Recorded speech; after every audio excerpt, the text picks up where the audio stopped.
Grabe mga kapatid, no? Ngayon ko lang nalaman na ito palang si Alden Richards ay nawalan ng 100 million pesos. Kumbaga na scam. Ito daw ay during the height of Aldab na talaga marami yung kanyang trabaho, maraming kanyang endorsement, malaking-malaki yung kanyang kita. Parang networking scam yung nangyari sa kanya. Napanood ko ito sa interview ni Sir OG Diaz. Nag-react dun si Sir Ching Kitan no? Kasi hinahanga natin mga kagaya ni Sir Ching Kitan na talagang very informative when it comes to money.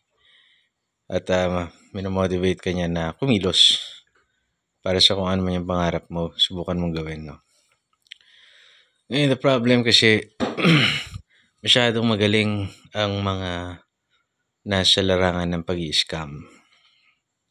Ganito po kasi yan Alam na natin lahat by this time na to be able to succeed, kailangan meron kang network. For example, meron kang mga uri ng pananim na ganito, kanino mo yan ibabagsak? So it's easier to find pagbabagsakan ng produkto mo kung anong meron ka if you have a network. Nasisimula yan, kaya pansinin niyo yung mga mayayaman. Lalo silang yumayaman, hindi lamang sa kapital na meron sila, but because of the network na meron sila. Kaya maraming mga tao pumapasok sa iba't ibang mga grupo, iba't ibang brotherhood, sororities, iba-ibang mga organizations para meron silang network, connection na tinatawag. So, alam natin yan na kailangan meron kang network. Simula pa lang naman, unang panahon pa lang, di ba? Kumbaga sumugal yung mga dayuhan na makipag-barter or trade sa atin, di ba? Hanggang sa naging network na nila yon. Yung mga na-establish nilang mga connections na gusto mo ba ng Rinola? O bigyan mo ako ng gintong hikaw. Yung mga hanggang sa good business sila, nasisiyahan lahat. Yumayabong ang kultura. So, lumago. So, ganun po ang kahalagahan ng network when it comes sa hanap buhay. Not only for business but sa trabaho. Kasi for example, wala kang trabaho pero may network ka. Meron magsasabi sa'yo na, uy bro, apply ka rito. At least mabigyan ka ng pagkakataong sumubok. Pumasok sa isang job opening na hindi mo siya masusubukan kung wala kang network. Katulad ko, walang network. Or yun na-establish ko kasi ay kadalasan friendship na hindi kami mayaman at usually nasa magkakaibang larangan kami. So, may mga friends ako na sureball tapos may kanya-kanya silang network. Ganyan. So, yun nangyari kay Alden Richards. Unang-una, tinarget siya kasi marami siyang pera. Tsaka celebrity siya. So, ang tanging maiiwan ko sa inyo na idea is aralin nyo mabuti kung anong papasukin nyo. Do not expect anyone to guide you na talagang i-guide ka. Kasi even your friend, para pakinabangan ka niya minsan, aanyayain ka niya sa mga bagay na maaaring hindi niya naiintindihan. Or iniisip niya, marami ka naman pera, hindi malaking risk sa iyo yun. Pero kung magiging downline ka niya, ay malaking bagay. So for example, ako, whether in bad faith or in good faith, member ako ng isang networking. Tropa ko kunwari si Alden. Siyempre, aanyayahan ko siya kasi ang lawak ng network niyan. Ang daming maiimbitahang artista niyan. Celebrities. Social media influencers. So, kung maging downline ko yun, jackpot. Kasi magpapasok yun at magpapasok ng mga tao sa'yo na mag-quote-unquote invest. Kasi ganun yung term na ginagamit nila nung una pa lang na panahon pa ng first quadrant. Ang sasabihin sa'yo, gusto kitang maging business partner. Ayan yung sinasabi nung driver nila nung dati kong girlfriend. Sinasabi niya sa akin, ano bang business to? Business partner? Paano ba to? Ngayon lahat tayo, Lalo na sa mga naka-experience magnegosyo, mahirap magnegosyo. Kikilos ka talaga. Mapapagod ka talaga. At walang kasiguraduhan talaga. So, pinakamasarap kumita ng pera, hindi ka napapagod. Wala pong ganun.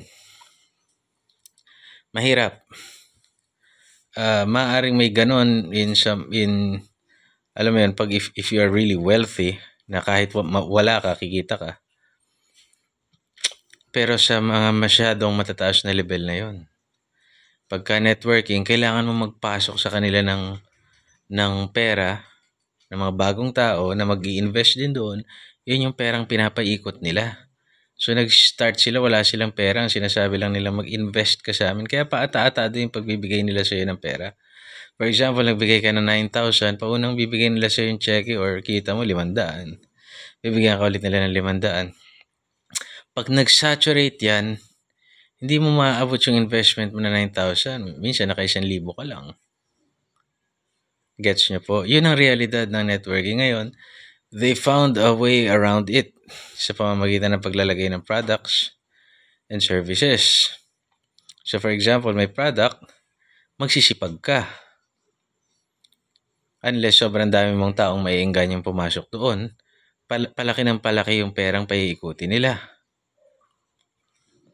Okay, hanggang siguro sa dumating yung point na yung gumamit lang sila ng mga investment na pera tapos invest nila for example sa isang real business, kumita yung real business na yun, di investor ka dun sa business na yun. Pero in reality, ginagamit nila yung pera mo, mag-invest ka sa kanila at sila lang bahala dun sa pera mo.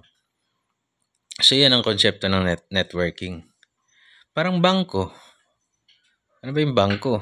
Dedeposito ka ng pera mo dun for safekeeping. May insurance. Diba naka-insurance sa PDIC? Then, ganun lang. Sila ang gagamit sa pera mo. Yan ang ipapa-loan nila for interest. Kunwari, nag-deposit ka sa bangko 1,000 piso. Anong kapital ng bangko doon? Yung pagiging bangko niya. Yun ang kapital niya lang doon. Compliant siya sa gobyerno, sa mga polisiya.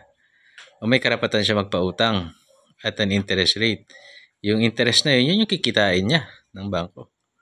Imagine mo kung nag-deposit ka ng 100 million, nagpautang siya ng 50 million na merong legal interest. Di yung interest na yun ang kinikita ng bangko. Pwede ka rin magsanla sa kanya ng ari-arian. Pag narimata yun, ibebenta niya, mas mataas na halaga kaysa doon sa pagkakasanla mo, kita siya. So, ganun po. Yun ang konsepto na inadapt ng mga.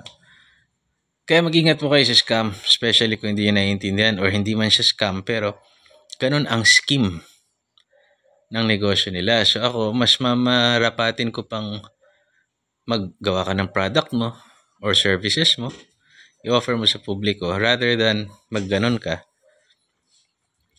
Sa akin lang naman yun. Just to ensure your safety. Marami ngayon, hindi ko naman sinasabing lahat ng networking ay scam, no? Ang scam kasi ay isang direktahang panluloko ng kapwa. Hindi mo talaga naiintindihan, nililin lang kanila or sasabihin nila magpadala ka ng ganito na halaga tapos tatakbo na nila. Yung mga scammers yan. So, mag-ingat po kasi yung pera hindi naman pinupulot. Lagi po tayo mag-iingat. At si Alden, ang kagandahan naman kay Alden, natuto na siya. Natuto niya na rin i-leverage yung fame niya para magkaroon ng extra income. For example, naglalaro siya ng ML. Mag-live feed lang siya na naglalaro siya ng Mobile Legends o kung anumang game yan. Kikita na siya eh. May ability na siyang kumita, mag-vlog. Kasi celebrity sila eh. Matic. May manonood nun eh. So, natututunan niya na unti-unti yung mga intricacies o kung paano niya i-leverage yung kanyang pagiging celebrity.